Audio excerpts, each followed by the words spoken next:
What's going on, everybody? Today I want to talk about these Trump investment accounts. A couple decent news stories coming out of it, especially with Mike Dell. Never knew who this guy was, but if you could guess by the last name, he's the creator of Dell, the computer company. So a multi-billionaire as it is. Him and his wife, I guess, big-time philanthropists. And they're looking to donate, give, whatever. Invest effectively $6.25 billion. So it ends up working out to $250 per person for approximately, 20 million kids, 25 million children in between now and 2028. And this is just tacked on to the Trump investment account program. It was called like MAGA accounts or something like that. The branding's outrageous, whatever, but the plan was every kid born between next year, 2026 and 2028, they're going to put $1,000 in an investment account for them in this MAGA, in the Trump account, whatever you want to call it, to be invested. And these accounts are pretty similar to 529s or just an IRA. It's kind of like a better IRA. And then also, like, depending on how you look at it, a worse 529. So we'll go through some brief numbers, but the overall thing I want to talk about is why this is a good thing. This is a good direction, but it's not going to have much of an impact as it is. So, like I said, this account can be used for some specific things where you benefit more out of it. So this is a pre-tax account. So if you are the parent of a kid, I would say look into this at least, or look into 529s if you're look into all these investment accounts to try to get your kids a little head start in this life. I've already got my 529 set up for my daughter, so I'll be taking a look at this, but I don't think I'm going to be switching it one way or the other. I think the 529 is kind of more advantageous for what I'm looking at. But these specific, the Trump account, like I said, similar to the 529, can be used for school, can be used for buying a first home, can be used for starting a small business. So that sounds great, and you think, oh, it's like a 529, tax-free. Not tax-free. More like a regular investment account where you put pre-tax money in, we'll charge you long-term capital gains at the end of it, and then you can use it for these specific purposes. So it's just like a special version of an IRA, a regular investment account, similar to your 401k if you have one of those at work, but has a couple purposes that it's more geared towards, and so it's set up for the kids. Otherwise, you pull it out early, you pull it out for any of these other uses, you're going to get penalized. So, or you're going to get hit with hit with regular tax rates, I guess, if you don't use it for the intended purpose. If you pull it out early, you get penalized like anything else. So it has a little bit of a broader spectrum to use it for. That's great.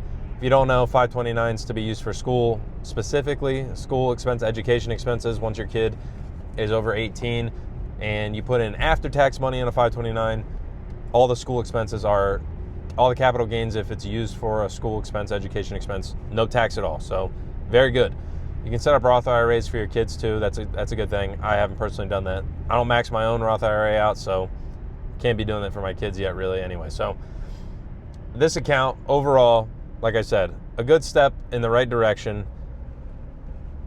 You're going to have some limited investment options, just like 529s or anything else. It's not as versatile as a Roth IRA in that aspect, but still, generally a good thing, I think. That's awesome. Whatever. Each kid from here to 2028 starts with $1,250 in it. That's great. I would say 95% of the people that get an account like this, any of the kids born in this time period or get accounts who get the free $1,250, that's exactly how much money is going to stay in that account until they're 18 and they can pull it out immediately. The problem I immediately thought when I heard of this was like, yeah, it's all great and everything. The real problem is nobody's fucking parents have money to be putting in investment accounts for their kids. If they were, or if they did, they would already be doing it with a 529 or had a Roth IRA set up for their kid anyway. Not very many people have that.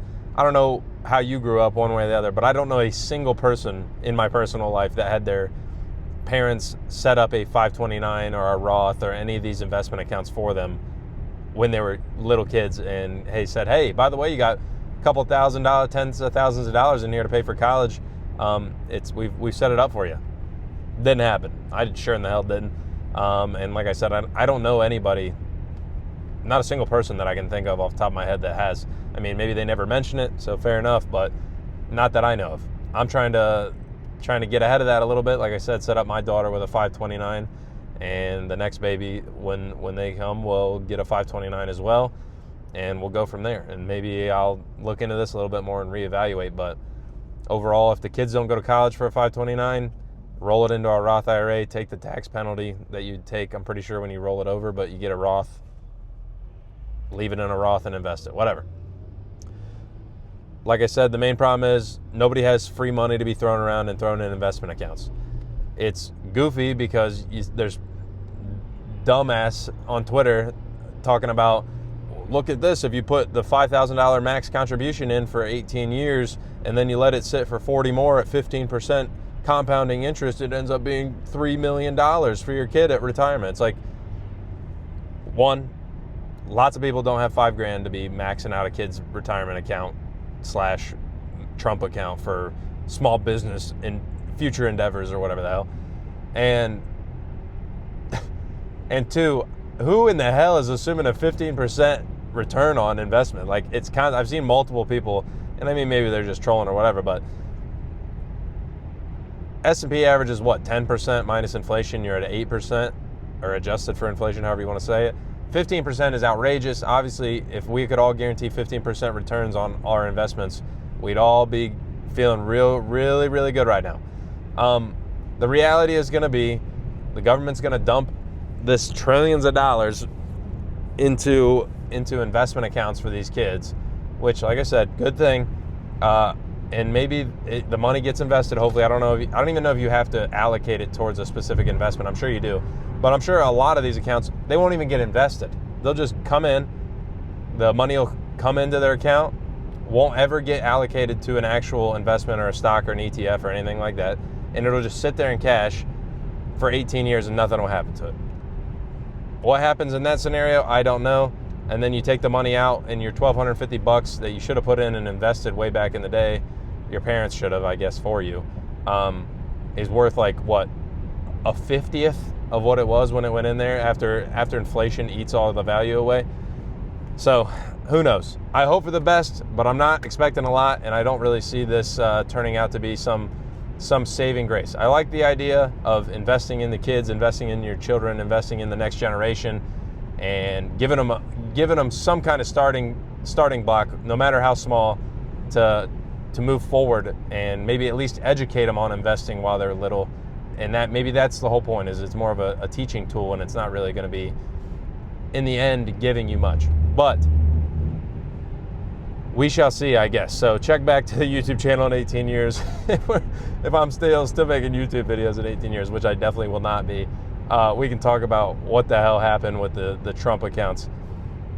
But like I said, my expectations are not too high, and people on social media trying to do math to make it sound like it's the greatest thing of all time with 15 and 20% year-on-year return can just screw right off. I don't know what the point of that is. It's just like painting the most unrealistic picture you've ever seen in your life. But I don't know. You guys let me know what you think. Hopefully, especially if you have kids, let me know. You're going to look into this, check it out. I would at least say review it and give it a once-over and see if it's beneficial to you and yours.